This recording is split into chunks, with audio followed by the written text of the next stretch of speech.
welcome back to Things You May Have Missed. Today, we're looking at episode 2, Lululand.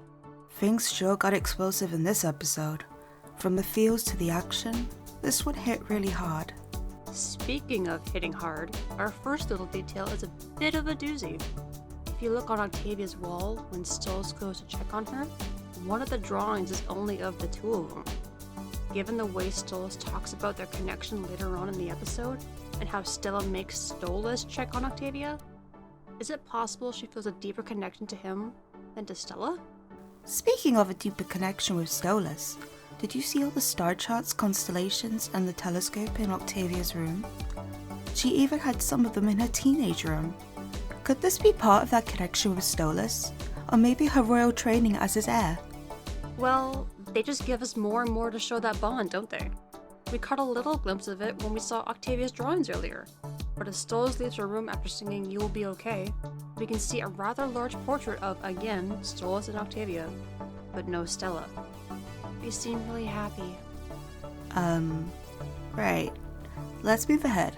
A couple of years, it seems, to the present day. Stolas opens the fridge to get a snack for his plant pet, and we see not only a carton of chalky milk, I love that they called it that, but also a can of, is that Hell's version of a specific cola brand? The design and textile? Let's just say, I wouldn't be surprised if that had said Hella Cola on it, okay? Here's a quick blink and you miss it moment. We see the poor imp Stella threw around all beaten and battered, holding up the phone for Stolas. Either that imp has a lot of stamina, a high pain tolerance, or is used to this treatment. I really hope it's the former. Shortly after, when Stolas causes both Blitz and Octavia to perform quite a spit take, we can see Octavia is eating a bowl of Mammon's greed seeds. Sounds like a cereal from hell, and I'm gonna take a shot and say it's not too healthy for you. Considering the side of the box reads, ingredients. No one cares if diabetes exists, then why is it so hard to spell? Guess when most folks are already dead, there's no need to actually list ingredients. Hey look! It's our favorite new release mug! It is so cool that we can now buy Blitz's Boss Bitch mug. Ooh! He also has it on a picture! Is he trying to compensate for something? Looks like Blitz never got his phone back in the last episode, so now he's using a I Heart Horses Wild and Free phone case. Looks like the same phone he used to call Luna at the end of the last episode. Wonder how many spares he has. He must really like that wild and free lifestyle, because he has a poster in his office that matches his phone case. Someone's eye in a glass bowl. So, I know that everyone has hobbies, but collecting body parts? I mean, really? An eye in a jar? Wait, it's red. And an eye. Is that Mama Martha's eye? Did Blitz grab a souvenir? As the characters arrive at the front gate for Lululand, we see two big signs.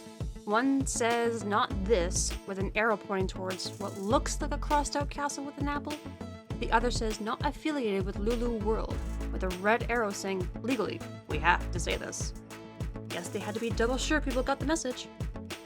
Well, they're clearly getting good money. Lululand hats are $69? Yeah, baby. There are 7 posters we see on the wall as Moxie is trying to take care of Octavia. The first one is "Everyone is mean to me." Was this put up by Moxie? Number 2, "Not Lulu World. Stop sending complaints." Oh, I'm sure they get nothing but complaints. Number 3, "Madcap Vodka. Stylish, sexy, sinful." Oh look, sounds like something Angel would give to Husk. Number 4, "Does Lulu World have a sexy robot?" I don't know, but I would prefer to go there and find out. Number 5, "I'd never do that to my BFF Lucifer." Then why the apple motifs? Number 6, "Mammon Cola. Real cocaine. It's better than sex. I'm not so sure we should test that theory." And number 7, "Robo Fizz personal companion. I wouldn't mind having one of my own. But why is a robot machine washable?" I can't help but wonder what this extermination game is. They have designs of the angel exterminators. Maybe one of those shooting games, but you shoot the angels? I don't know about that. But hey, I found Waldo. Or at least his Imsona. And check out that merry-go-round. Those are some awesome horses. Kind of reminds me of the Spindle Horse logo. Okay, I definitely want a fizzy buddy. He laughs, sings, and swears. He's got over 100 lovable phrases. He's poseable. He's only 48% asbestos. Okay, maybe I don't want one so much. Tell your parents to deny me! What the fuck? Oh, what's wrong? Don't you want to take me home with you? Yes, please. I mean, what? No, fucking robot. The poster behind Octavia says Fizzarolli Jolly Hour, Friday through Sunday at 7 p.m. Free admission for Mammon Club members. I wonder how expensive that club is if the hats alone are worth $69.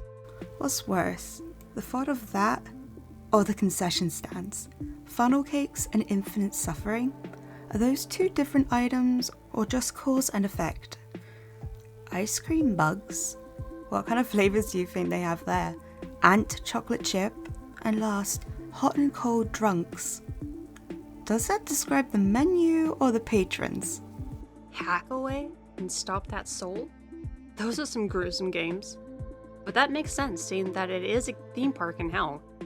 I wonder if there are such games at Lulu World. Speaking of Lulu World, it looks like we have another sign in front of the circus tent that shows a castle with a large apple by it, circled and slashed through, saying, "Not this."